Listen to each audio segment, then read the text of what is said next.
아멘. 5월 6일 화요일입니다. 오늘은 레위기 6장 8절부터 마지막 30절까지 말씀입니다. 각 제사를 위한 제사장의 지침서라는 제목입니다.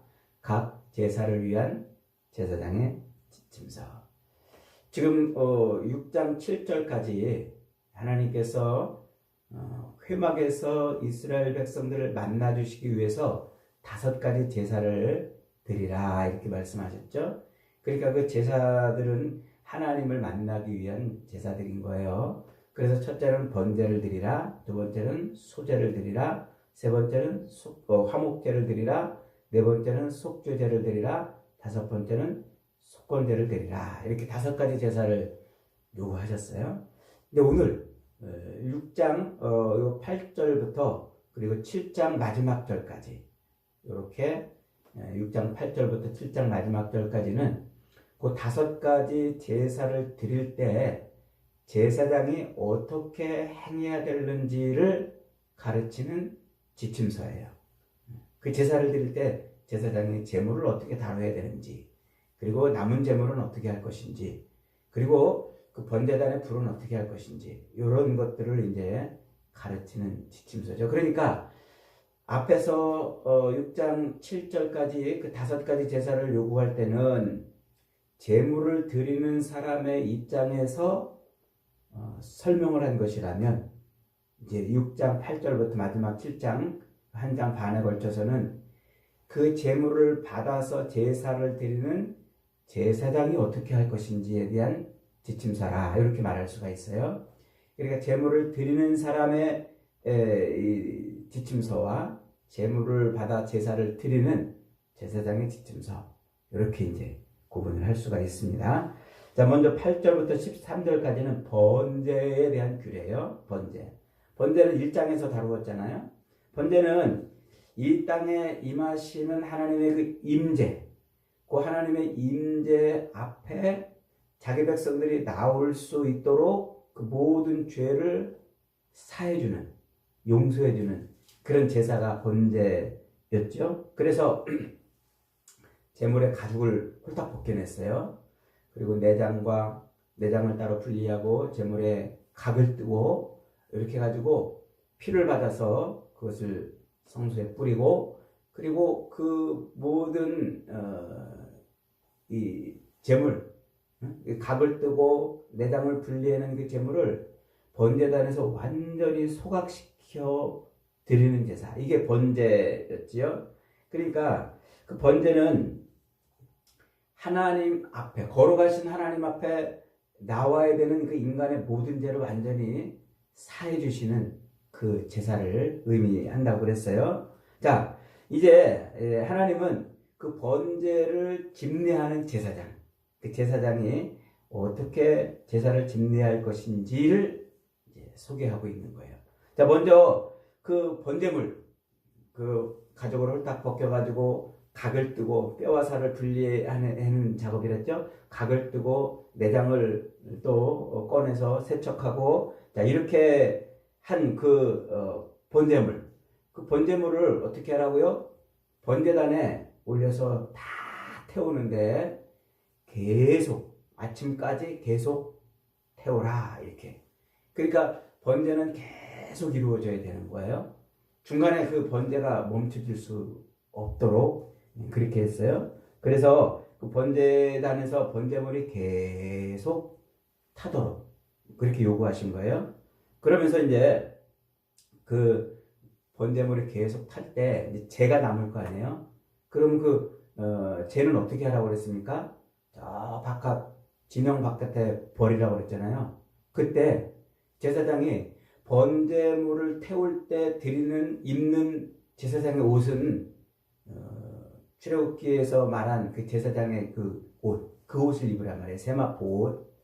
그리고 그 재를 갖다 버릴 때는 그 옷을 벗고 다른 옷으로 갈아입고 진영 밖에 가서 재를 버리고 돌아와라. 이렇게 이제 말씀하고 있는 거죠.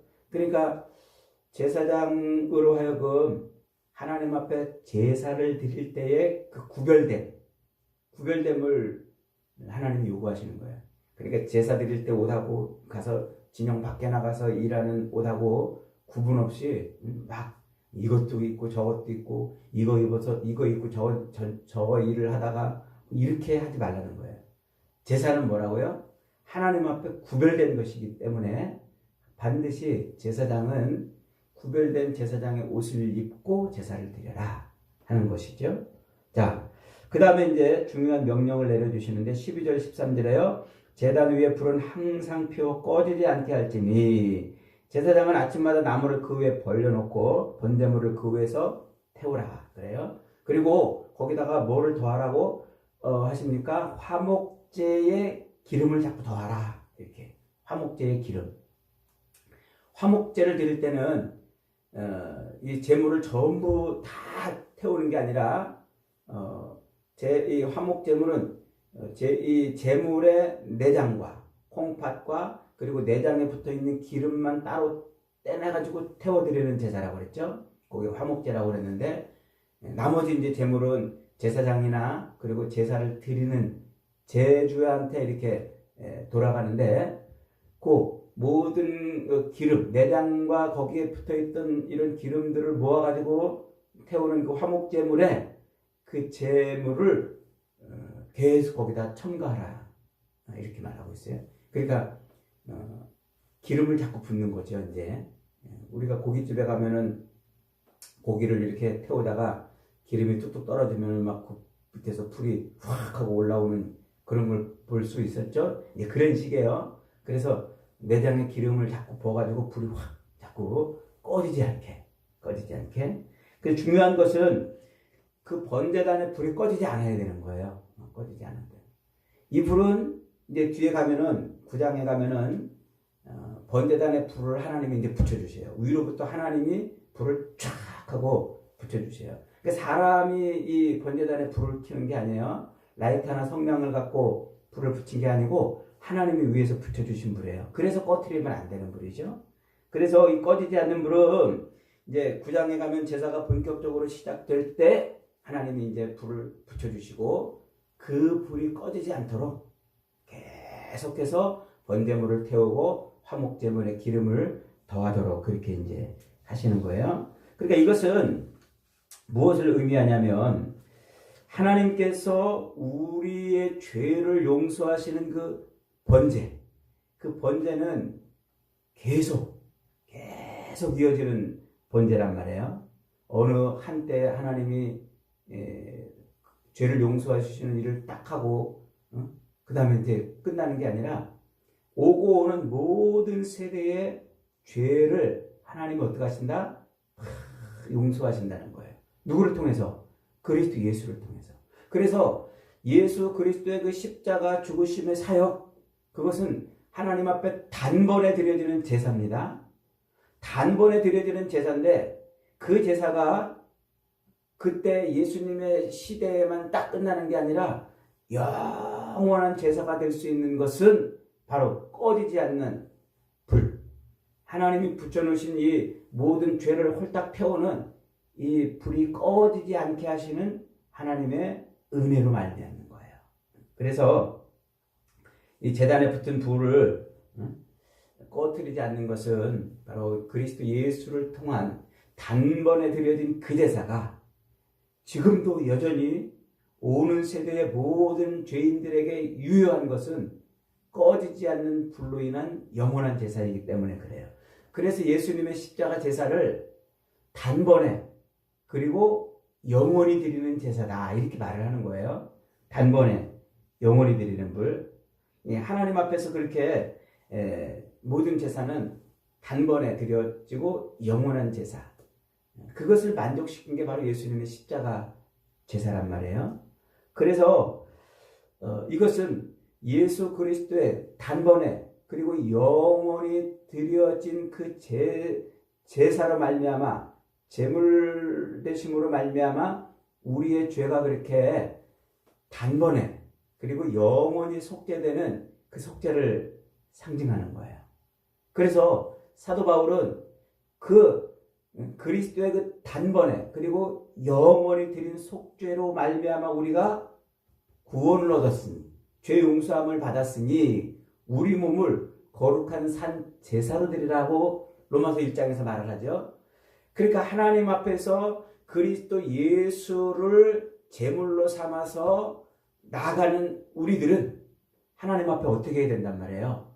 하나님 앞에 영원한 제사를 드리는 사람이 되어야 한다. 그걸 지금 말하고 있는 거예요. 그래서 하나님께서 우리로 하여금 그렇게 영원한 제사로 하나님 앞에 설 수 있도록 우리에게 뭘 주셨어요? 성령을 주셔요. 성령. 그래서 사도행전 2장에서 성령이 우리한테 내려올 때 어떻게 오세요? 불의 혀같이 내려온다 그러는 거예요. 그래서 불같이 성령이 우리에게 임해서 꺼지지 않는 이 믿음을 가지고 꺼지지 않는 예배자로 설 수 있게 만들어 주시는 거예요. 놀라운 구속이 여기에 담겨 있는 거죠. 저와 여러분이 지금 그런 거예요. 단번에 그리고 영원한 제사를 드린 그 제물 대신 예수 그리스도로 말미암아 우리가 하나님 앞에 나가는 자들이 됐잖아요. 그러므로 우리의 예배도 단번에 끝나는 게 아니라 영원한 예배가 되게 하는 거예요. 그걸 가능하게 하시는 게 성령이에요. 그래서 우리는 늘 성령을 의지하며 살아야 돼요. 성령은 무엇으로만 우리가 경험할 수 있다고요? 오직 말씀으로만 경험할 수 있어요. 이것은 이미 로마서나 혹은 갈라디아서나 이런 데서 제가 여러 번 말씀을 드렸어요. 요즘에 뭐 성령 해가지고 뭐 성령이 무슨 우리에게 막 어떻게 임해가지고 뭐 이빨이 금리빨로 바뀌고 뭐 쓰러지고 무슨 치유하고 뭐 이런 얘기하는데 전부 이것은 소위 이제 그 신학적으로 신사도 운동이라고 이렇게 이제 말하는데 성령을 오해한 거예요. 성령은 그렇게 역사하지 않아요. 악령하고 구분이 안 되잖아요. 그것은 성령의 신분증은 뭐라고 그랬어요? 성경이라고 그랬어요. 성경. 저게 진짜 성령이 하는 역사인지 악령이 하는 역사인지 우리가 구분을 못해요. 뭘로 구분합니까? 오직 성경 말씀으로만 구분한단 말이에요. 그래서 성령의 역사는 오직 성경을 통해서만 이루어지는 거예요.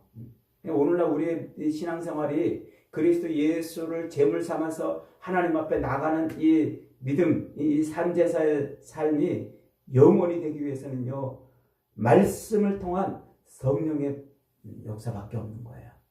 저와 여러분의 삶이 그렇게 말씀을 통한 성령의 불로, 꺼지지 않는 성령의 불로 그렇게 영원한 하나님 앞에 온전한 예배자가 되기를 축복합니다.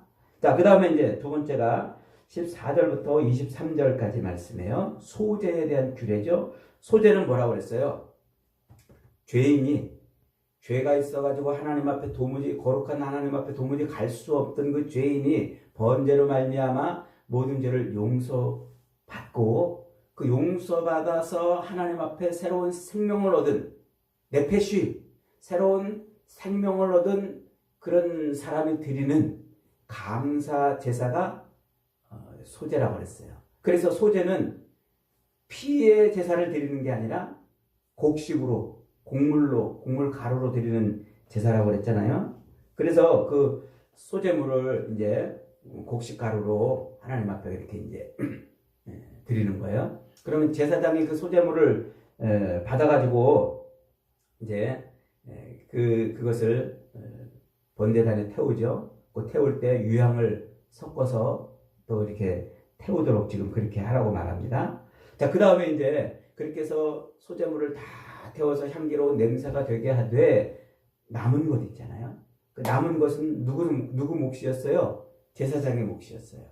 그 남은 제사장의 몫을 제사장이 먹는데 어디 저 가가지고 자기들끼리 파티하고 어디서 누구랑 나눠 먹고 이러는 게 아니고 그 남은 소제물의 제물은 어떻게 한다고요? 그것은 회막 앞에서 남자 제사장만 먹도록 그렇게 지금 요구를 하고 있습니다. 그래서 그것이 영원한 소득이 될 것이다. 제사장의 소득이 될 것이다. 이렇게 말을 하고 있어요.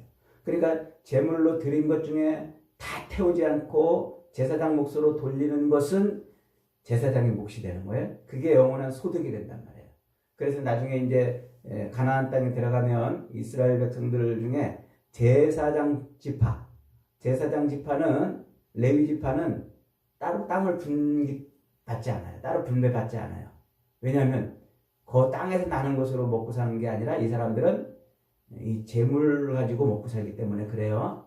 이렇게 제사장 몫은 그런데 그 제사장이 그 재물에 남은 제사장 몫을 가지고서 이제 그것을 먹는데 세속적인 그런 식탁의 교제를 하지 말라는 거예요. 그것은 오직 거룩한 구별된 삶. 이게 제사장의 그런 식탁 이제 지침입니다. 오늘날 이제 어떤 목사님들이 목사는 제사장이라 이렇게 이제 말하는데 그 자체도 잘못된 말입니다만 성경적으로 목사가 제사장이라고 하는 말 자체도 어폐가 있어요. 그러면서 이제 목회자가 이제 이렇게 교회에서 사례를 받는 것을 여기다 이렇게 비유해가지고 설명하는데 그건 잘못된 거예요. 그런 것은 성경을 오해한 거고, 아니, 오해가 아니라 호도하는 거예요. 성도들한테 자꾸 호도하는 거예요. 그러면서 제사장의 몫을 떼면은 마치 큰일 날 것처럼 하나님이 그 제사를 안 받을 것처럼 그렇게 해가지고 성도들의 헌금을 목사들이 자기 사례비로 많이 챙기는 이런 어처구니 없는 일들이 벌어지는데 틀림없이 하나님 앞에 책망받을 일입니다. 자, 그 다음에 그렇게 이제 소제물로 드리는데 그 소제물 중에 특별히 이런 게 있어요. 아론과 그의 자손들이 처음으로 이제 제사장으로 취임하는 날이 있잖아요. 이제 앞으로 뒤에 가면 이제 취임식을 진짜 합니다. 그러면 그렇게 제사장으로 취임하는 날 소제를 드려요. 그게 소제. 그렇게 소제물을 가지고 소제를 드리는데 그때 그 소제물은 어떻게 할까요? 그 소제물은 제사장의 몫으로 따로 떼지 않고 전부 다 태워버려요. 전부 다 완전히 다 태우도록 그렇게 이제 그것은 뭐냐면 제사장에게 그렇게 하나님 앞에 제사장이 하나님 앞에 드리는 것은 전부 다 태워버리게 하시는 것은 제사장이 제사를 드릴 때 하나님 앞에 자기 분깃이 없다는 것을 가르쳐 주는 거예요. 그러니까 제사장으로 세움을 입어서 처음 감사 제사로 소제를 드릴 때 모든 것을 싹 태운다는 것은 제사장으로 세움을 입었다면 이제 그 제사장에게는 자기의 소유권을 주장할 소유권이 없다는 거예요. 소유물이 없다는 거예요. 그래서 이것은 전부 제사장으로서는 그 제물을 드리는 제사장으로서는 제사를 집례하는 제사장으로서는 그 모든 제사에 대한 모든 것이 다 하나님께로만 돌려줘야 되는 거예요. 아까 얘기했죠? 목사들이 이 제사장 몫을 돌려받았다. 그래가지고 그것을 많이 안 돌려주면은 잘못된 거다. 이런 식으로 해가지고 사례비를 많이 챙기는 그러니까 요 구절을 안 읽어서 그래요. 이 구절을 읽었다면 제사장 몫은 하나도 없어야 돼요. 다 드려야 돼요. 근데 왜 챙겨요? 엉터리 같은 그런 성경 해석이죠. 이거는 이렇게 제사장으로 세움을 입을 때에 모든 제사장 몫을 싹 태워 드리는 것은 예수 그리스도께서 이제 우리의 대제사장으로 그렇게 제사를 집례하시는데 그리스도의 모든 그리고 전적인 헌신을 의미합니다. 그래서 이게 사도 바울은 그 모습을 이렇게 빌립보서 2장 5절 이하에서 이렇게 표현했잖아요. 그는 근본 하나님의 본체시나 하나님과 동등됨을 취할 것으로 여기지 아니하시고 오히려 자기를 비워 종의 형체를 가지사 사람들과 같이 되셨고 사람의 모양으로 나타나서 자기를 낮추시고 죽기까지 복종하셨으니 곧 십자가에 죽으심이라. 그러니까 예수님이 하나님의 본체셨는데 그 모든 것을 다 내려놓고 그리고 아버지 하나님의 뜻에 따라 그렇게 십자가에 제사를 드렸다는 거예요. 그래서 예수님은 우리를 위해서 자기 몫을 따로 떼어 놓거나 남겨놓고 주장하지 않으시고 오히려 하나님께 모든 것을 다 드렸다.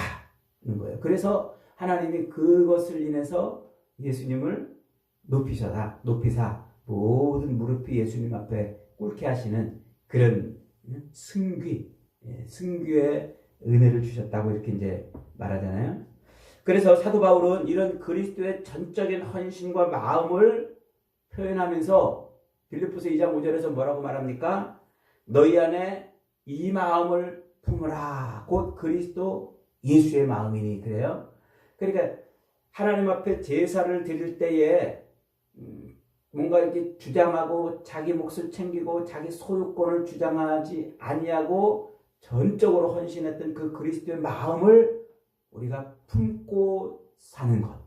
그것이 하나님 앞에 서 있는 제사장의 모습이라 그렇게 말을 하고 있는 거예요.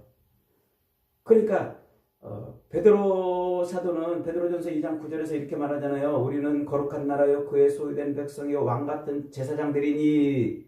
그러니까 우리가 하나님 앞에 제사장이잖아요.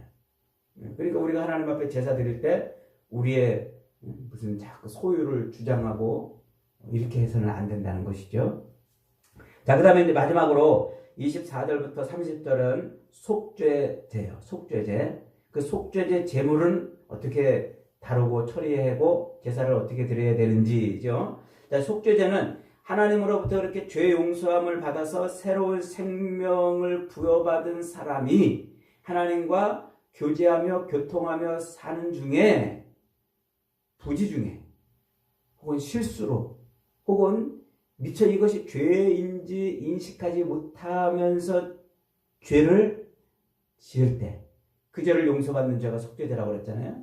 그래서 부지 중에 짓는 죄 그랬어요. 저게 죄인지조차 인식을 못하고 혹은 무의식 중에 혹은 실수로 이렇게 지은 죄를 용서받는 게 속죄죄라 그랬잖아요. 그래서 그 속죄죄를 드릴 때 이 대상에 따라서 제사장과 회중이 그렇게 부지 중에 죄를 지었을 때는 제물의 모든 것을 다 태워야 했고, 족장과 또 평민이 개인이 이렇게 죄를 지을 때는 제사장의 몫을 일부 이렇게 돌린다고 그랬어요. 그 중에서 이제 요 제사장과 회중이 지은 죄 때문에 속죄제를 드려야 될 때는 제물의 피를 받아가지고 그 성소에 뿌렸다고 그랬죠. 그리고 제물은 어떻게 했어요? 모두 다 태웠다 그랬어요. 족장이나 그리고 이제 그 개인이 죄를 지었을 때 그때는 그 피를 성소로 가지고 들이지 않고 제단에 뿌렸어요. 제단에 뿌리고 제물은 이제 제사장의 몫을 따로 떼어서 그렇게 남겨두었잖아요. 그때 제사장의 몫으로 따로 떼어놓은 그 제물을 제사장은 어떻게 하라고요? 역시 저기 어디 가가지고 회식 잔치하지 말고 거룩한 회막, 하나님의 회막 앞에서 그 제물을 먹어라 이렇게 말하죠. 그러니까 그 제사장의 몫으로 돌려지는 그 제물들은 단순히 제사장의 식사를 위한, 그들의 배를 채우기 위한 그런 제물이 아니라는 거예요. 그것은 무엇을 의미합니까? 하나님 앞에 거룩한 사명을 감당하는, 제사장으로서의 사명을 감당하기 위한 양식이라는 거예요.